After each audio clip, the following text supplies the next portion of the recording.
In this short video, we're going to look at just a few tips and tricks that can be used to improve the learning performance of a network.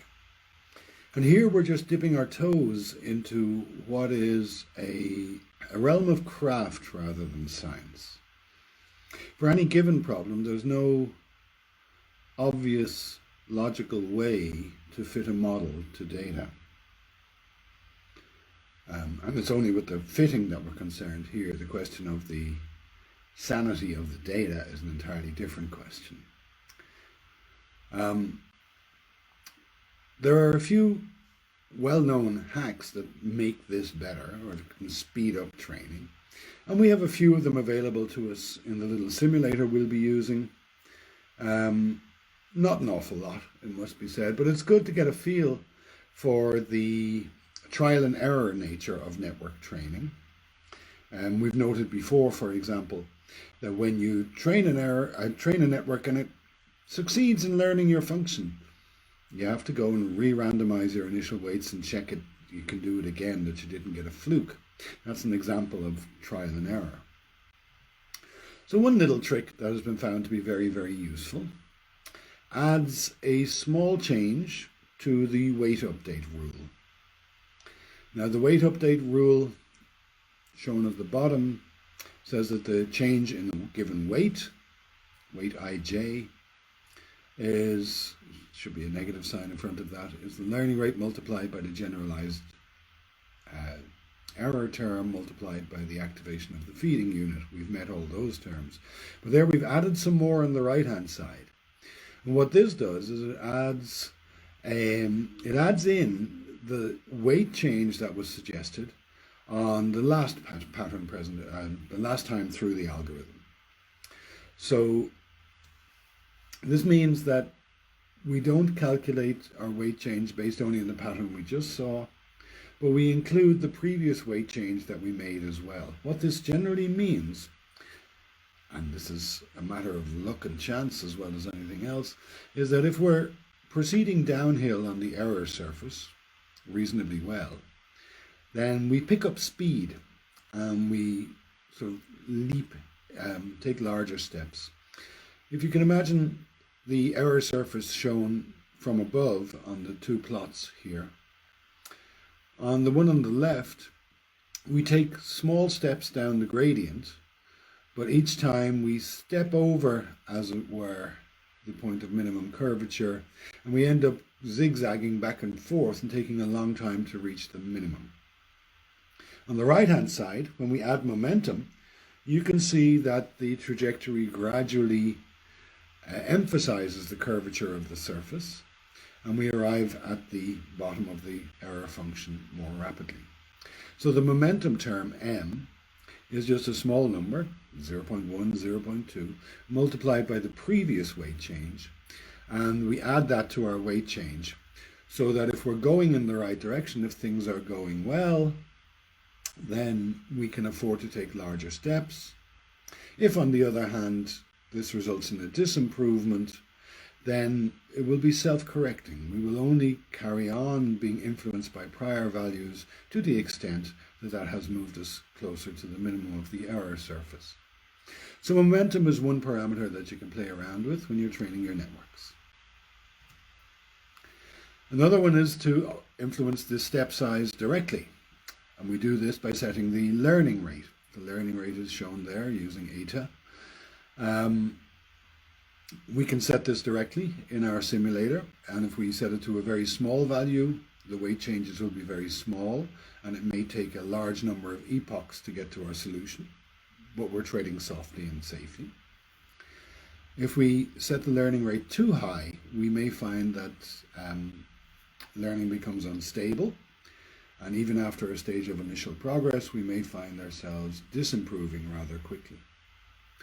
Now, there are many, many ways that we can influence the learning rate. One popular technique, which we won't be trying out, is called simulated annealing. What this does is it begins with a large step size, a large learning rate, and as training progresses, it gradually shrinks the learning rate on the grounds that the large steps at the start, hopefully, will serve to get us into the zone, get us near the center of action, near the global minimum. And when that happens, then the smaller steps that we then take will ensure that we don't leave that vicinity of the local minimum. So playing around with learning rate is something you'll be trying out in labs as well. Here's a third trick, and this one has a fancy name, stochastic gradient descent, but it's a very simple idea. We have so far learned how to do gradient descent in a principled fashion, in which we accumulate the suggested weight changes, the delta W terms, for all the patterns in the training, and then only after going through all the patterns do we update the weights. From a mathematical point of view, this is entirely justifiable. It means we're dealing with a well-known error surface, and we're doing the best we can. We'll call that, in the context of the simulator we'll call that batch training. And an alternative is to update the weights after every pattern.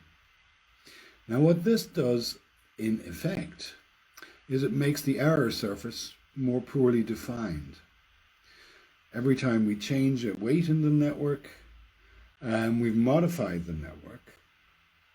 And if we're doing this after every pattern, it means that there's a danger of instability, but the instability can be a help to us as well. Imagine, if you will, that the error surface were shaking somewhat. What that means is you're less likely to get stuck in a local minimum and more likely to proceed to the overall global minimum. This is not a neat formal result from mathematics. This is a practical result, pragmatic result, obtained by trial and error. However, stochastic gradient descent is sufficiently useful that it's the default in your simulator, and if you want to compare it to true gradient descent, then you will select the batch training option. So those are 3 tips and tricks that we have available to us to play around with, and they represent just the tip of the iceberg. What connectionist modelers spend a lot of time doing is finding these little ways of making small fine-tuning adjustments, all within the same overall framework of gradient descent. One approach we won't be exploring in any rigorous way is this one, weight decay. It has been observed that if you have very large weights in your network, the network becomes somewhat obstinate, as it were, and it tends to overfit the data. It tends to rely too strongly on some specific elements in the training set. And so it is possible to build in processes of weight decay or restriction on the weights in some way to avoid the weights growing, which makes, you can think of large weights in your network as making it inflexible. So that's a very, very common technique, one we won't be exploring in detail. Another one, which is genius in its simplicity, is to add noise to your training set. Now you might think adding noise is going to cause all sorts of problems, and obviously every bit of noise you add degrades the signal of the underlying generative function somewhat, but our training set, remember, represents the underlying generative function, or the structure of the real world, hopefully, plus noise. If that noise is constant, then we will have difficulty partitioning what we see, the data, into noise and structure. By adding a little additional noise, we can ensure that we are not misled by the character of the inevitable noise in our data set. So this is another way of, as it were, shaking the system as it settles down towards an equilibrium, and it's sometimes effective in preventing overfitting. Finally, one last trick of the art is to what we call constructive algorithms, which is the business of not making your network any larger than it need be, but making sure it is as large as it needs to be. Estimating how many parameters to have in your network, how many units, how many layers, is a black art. There's no rule for this. Schematically, the very vague idea of constructive algorithms is shown here. The error during training decreases for the first network on the left there with one hidden unit, and at some stage it doesn't get any better. We then add another hidden unit. This introduces a little bit of randomness into the weights because we begin with random weight initialization, but on further training we now have a model with more parameters, and so we should see error fall, and we can repeat this until adding new weights no longer improves the performance of our network. There are complementary techniques for starting with a large network and removing parameters and checking to see where they really need it. So these are the twin approaches of growing networks and pruning networks. And we're going to look at one such growing algorithm. It comes from Scott Fahlman. It's a very beautiful algorithm called cascade correlation. It exists in a couple of variants. Scott Fahlman invented them both. They were both proved very, very useful. And unfortunately, Scott Fahlman will not be remembered for that in his New York Times obituary. He's currently a professor at CMU. He's by no means dead. He will be remembered instead for being the guy who, in an internal email, suggested that it might be nice to add a little bit of emotion to our emails by using the colon, the hyphen, and the closed parenthesis as what has now become the emoji. These were, of course, originally called emoticons, and this was the first one, and it was Scott Fahlman who suggested it in an email. He had no idea what he was doing in that email.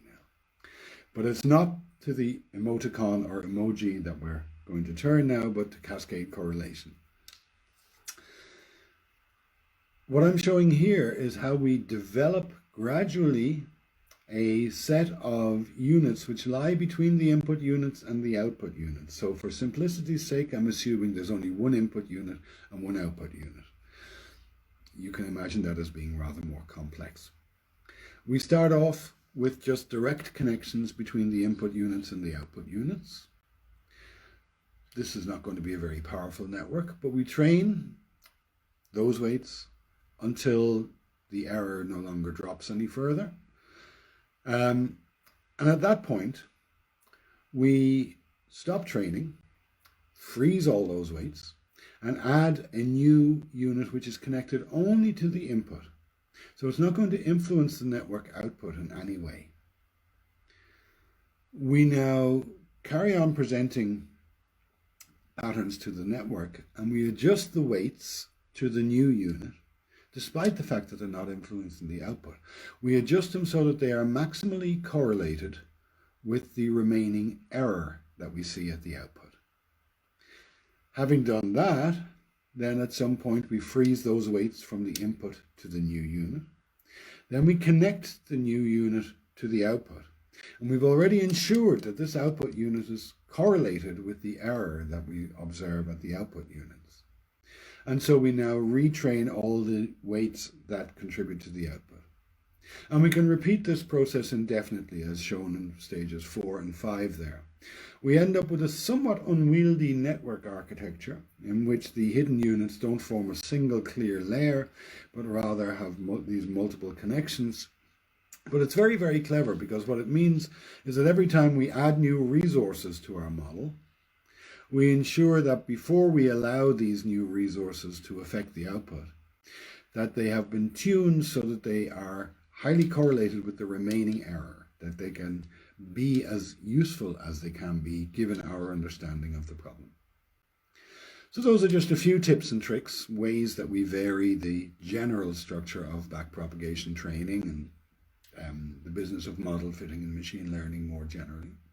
And there's a vast number of other techniques we could have mentioned, but we won't bother exploring.